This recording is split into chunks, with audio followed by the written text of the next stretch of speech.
ॐ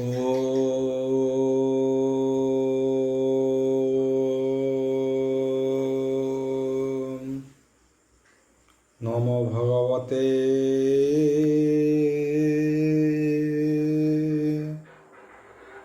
वासुदेवाय।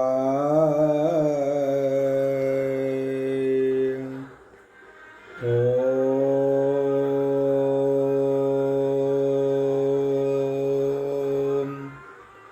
नमो भगवते वासुदेवाय। ॐ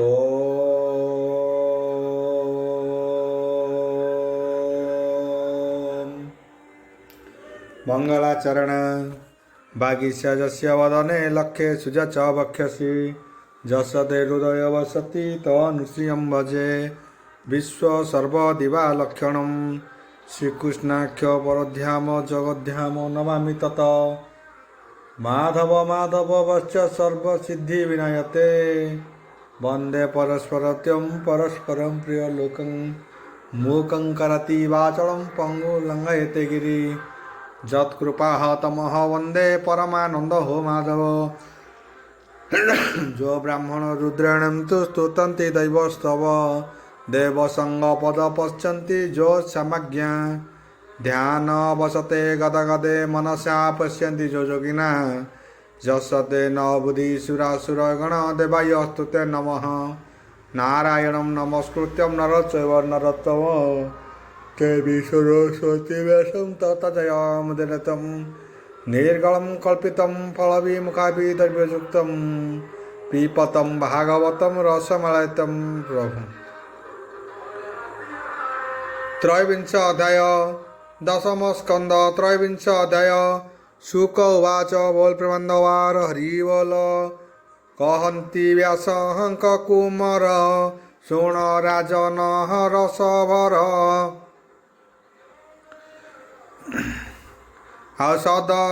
सदर ऋतु पूर्ण हेला हेमंत ऋतु प्रवेशिला कृष्ण आदेशे हे गोपपुरे जेते उपुजिले कुमरे कृष्ण भजन पुण्य फले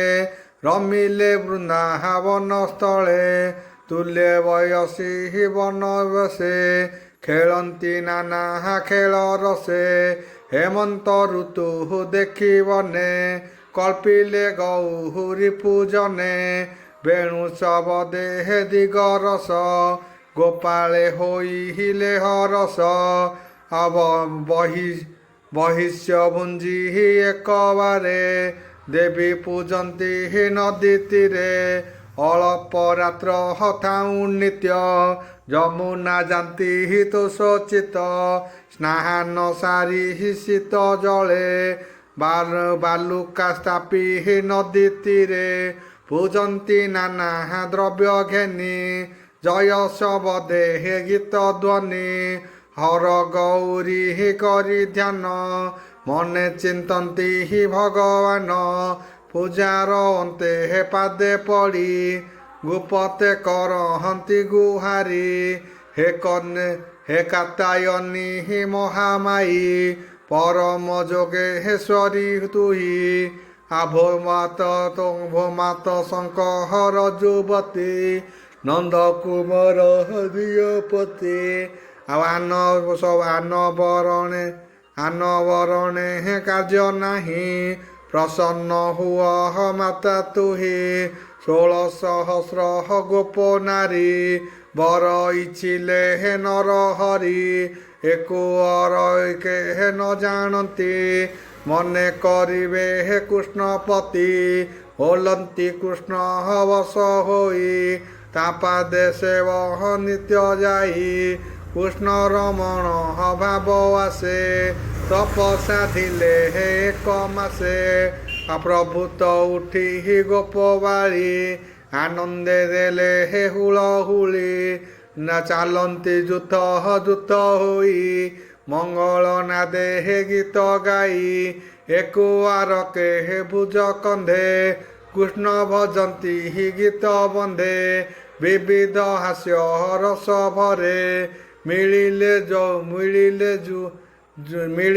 ଯମୁନାର ତୀରେ ବସ୍ତ୍ର ପାଲଟି କୂଳେ ଥୋଇ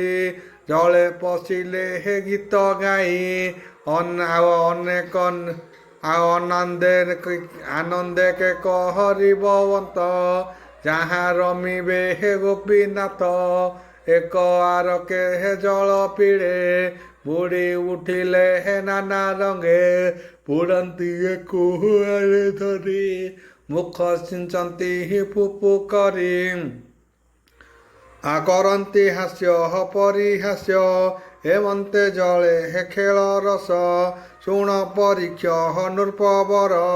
ତାହା ଜାଣିଲେ ଦାମୋଦର ଗୋପ ବାଳକ ଘେନି ସଙ୍ଗେ ମିଳିଲେ ନଦୀ ତୀରେ ରଙ୍ଗେ କୂଳେ ଦେଖିଲେ ବସ୍ତ୍ର ରାଶି ପବନେ ଉଡ଼ନ୍ତି ବିଶ୍ୱାସୀ ଶୁଣ ପବନ ମୋର ବାଣୀ ବସ୍ତ୍ର ତୁଥୁଅ ବୃକ୍ଷେ ଆଣି ଗୋବିନ୍ଦ ଆଜ୍ଞା ଘେନି ଶିରେ ପବନ ବହିଲା ସଧୀରେ ଦକ୍ଷିଣେ ପ୍ରଭୁ ଦାମୋଦର ଉଠିଲେ କଦମ୍ବ ବୃକ୍ଷର ବସ୍ତ୍ର ଯେ ନଦୀ ତୀରେ ଥିଲା ପବନ ଯୋଗେ ଉଡ଼ିଗଲା କଦମ୍ବ ବୃକ୍ଷେ ଯାଇ ପଡ଼ି ଦେଖି ହସନ୍ତି ନର ହରି ଗୋପୀଙ୍କୁ ଚାହିଁ ଆଦି କନ୍ଦ ବୋଇଲେ ଡାକେ ବସ୍ତ୍ର ବାନ୍ଧ ଆଜ୍ଞା ପାଇଣ ଗୋପବାଳେ ବୃକ୍ଷରେ ଉଠିଲେ ନିର୍ଭୟେ ଗୋପାଳେ ଉଠି ବୃକ୍ଷ ଡାଳେ ବସ୍ତ୍ର ବାନ୍ଧିଲେ ମେଳେ ମେଳେ ବାଳକେ ବୃକ୍ଷ ଡାଳେ ଥାଇ ନାଚନ୍ତି କର ତାଳି ଦେଇ ମୁରଲି ଧ୍ୱନି ଉଚ୍ଚ ସ୍ୱର ମଧ୍ୟେ ବିଜୟ ଦାମୋଦର ଗୋପୀଏ ଥିଲେ ଜଳ ମଧ୍ୟେ କନେ ଶୁଣିଲେ ବେଣୁ ନାଦେ ଶ୍ରବଂଶେ ଛାଡ଼ି ଜଳ କେଳି ବୃକ୍ଷକୁ ଚାହାନ୍ତି ନିରୋଳି ବୋଲନ୍ତି ବୃକ୍ଷେ ଏତେ କିସ ଦେଖ ଗଦଇବ ଭବିଷ୍ୟ ଏଠାକୁ କେ ମହନ୍ତେ ଅଇଲା ବାଳକ ମେଳେ ନନ୍ଦବାଳା କେ ବୋଲେ ବହନେ କି ଥାଇ ଆଜ ଅଇଲି କିସ ପାଇଁ କେ ବୋଲେ ଭଲ ହତା ହୋଇଲା ଦ୍ରବ୍ୟ ଗो ଅଜହୁ ସରିଲା କେ ବୋଲେ ଦେଖ ବୃକ୍ଷ ଡାଳେ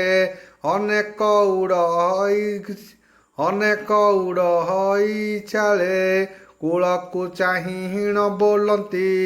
ମରଣ ହୋଇଲା ଗାନ୍ତି ପାଲଟା ବସ୍ତ୍ର କୂଳେ ଥାଇ ତହିଁରେ ଚଉଦିଗ ଚାହିଁ ବୋଲନ୍ତି ବସ୍ତ୍ର କେଣେ ଗଲା ଏଡ଼େ ଗୋପ ବହନ ବହିଲା ଉଡ଼ିକେ ବଣ ଦିଗେ ଗଲା ଲଜା ମରୁଣୁ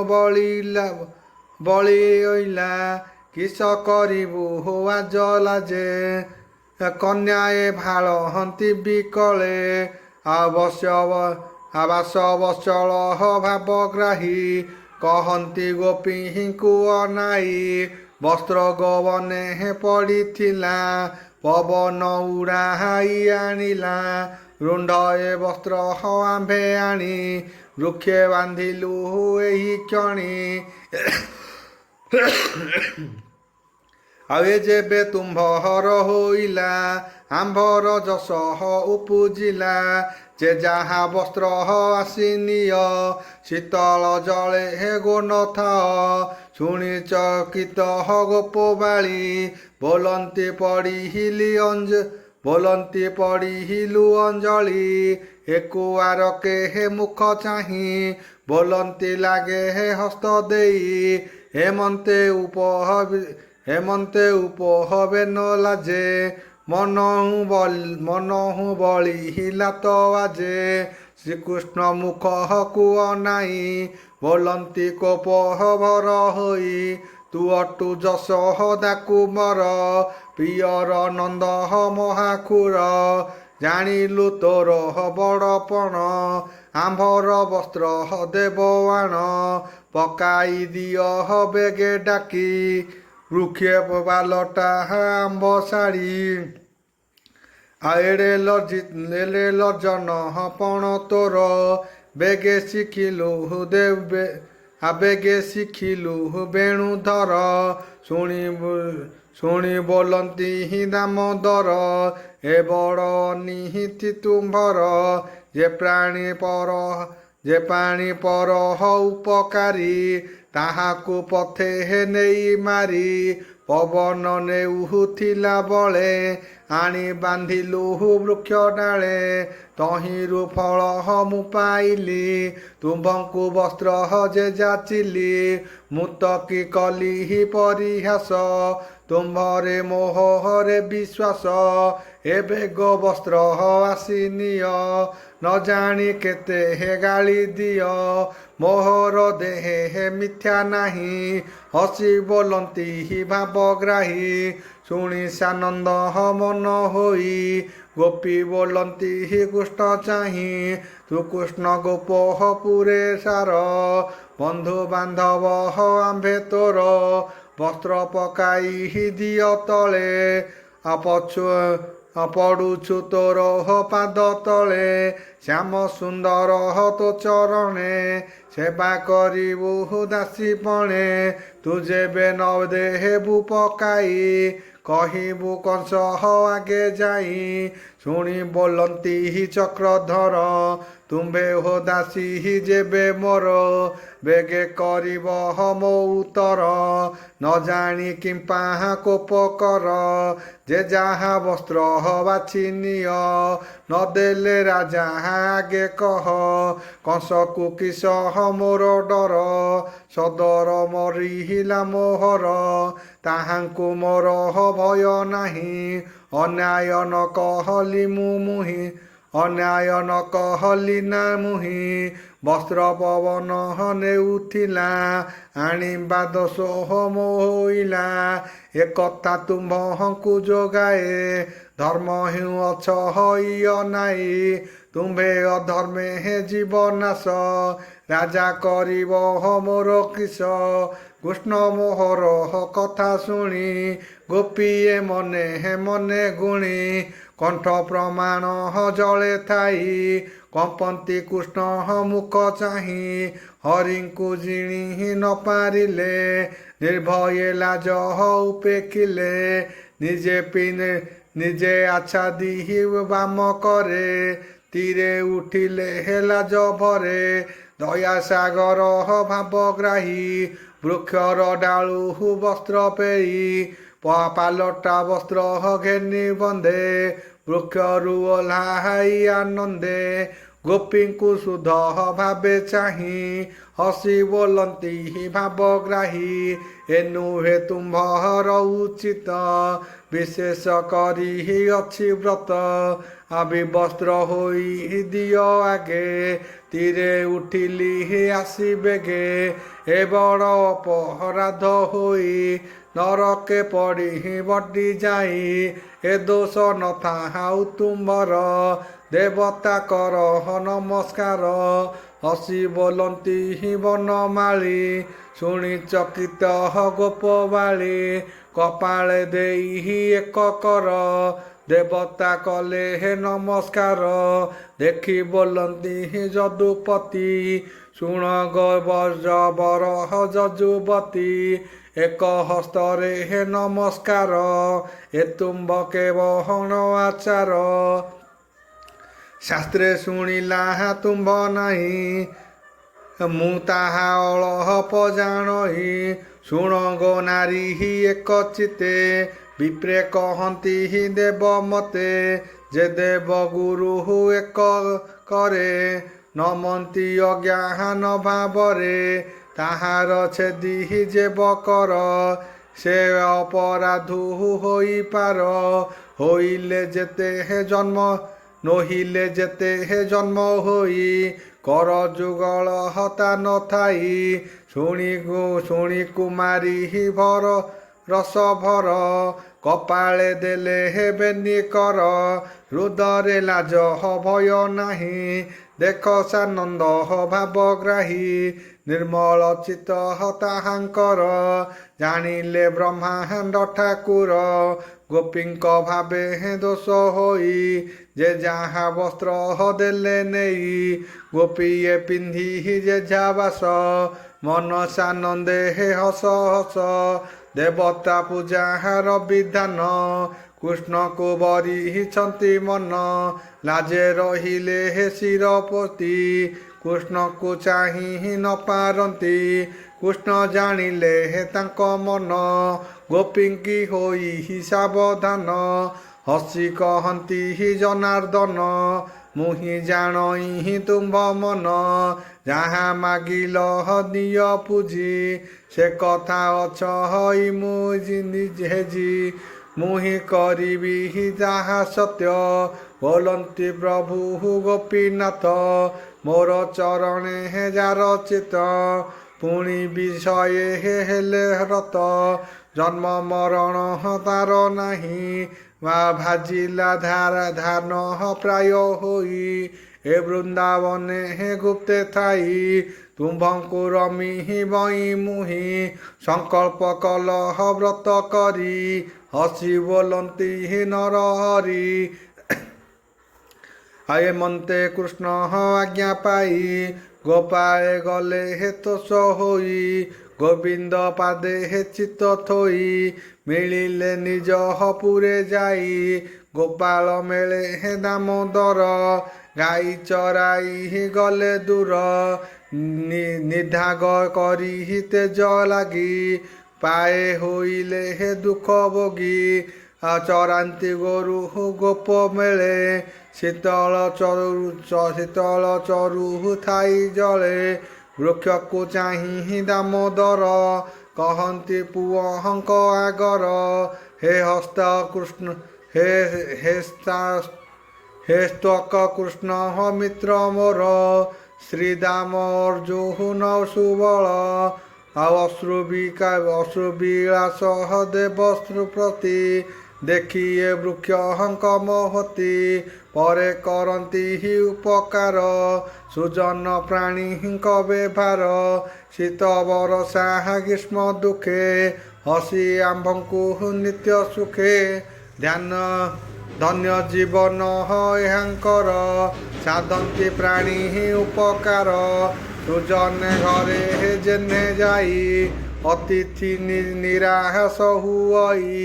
ବିପ୍ର କୁସୁମ ଫଳ ଛାଇ ମୂଳ ବକଳ ଦାରୁ ଦେଇ କ୍ଷାର ଅଙ୍ଗାର ଭସ୍ମ ଅଠା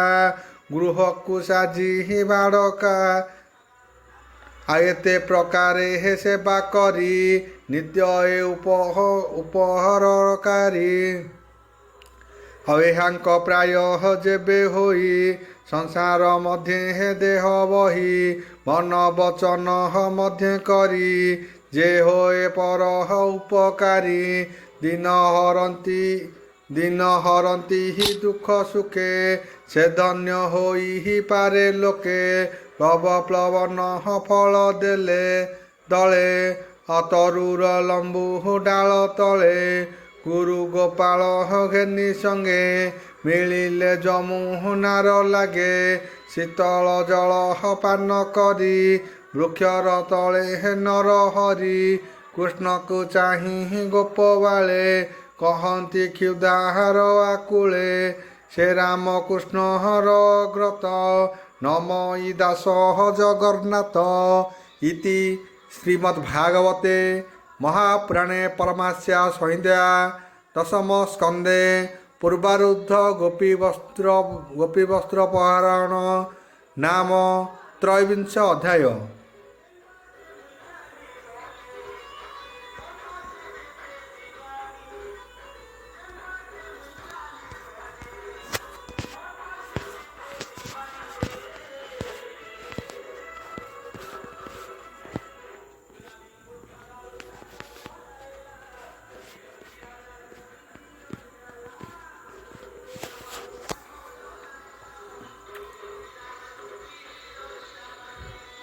ଚତୁର୍ବିଂଶ ଅଧ୍ୟାୟ ଦଶମ ସ୍କନ୍ଧ ଚତୁର୍ବିଂଶ ଅଧ୍ୟାୟ शुक उवाच बोल प्रबंधवार हरि बोल अपरीक्ष चाहि शुक मुनि कहन्ति कृष्ण भाव घेनी बालके कृष्ण कुह नाई बोलन्ति शिरे हे कर देई हे राम कृष्ण कर हात्रास क्षुधारे अकम्पु अच्छी देई आणी तो न पाहारिलु वर्ण रात्र हूँ कलह देव शून्य घरे होइला दूर पथ आज तो होइलु ननाथ बालक बोले हे शुणी कने गोविंद विचारती मने अनेक जन्म दुख सही ब्राह्मणी जहती मते ध्यायी ओम मुर्वस्यः तस्य विद्रुवरेण्यं हरदेवस्वादिमयी यो न प्रचोद्यं शांति शांति पृथ्वी सन्धि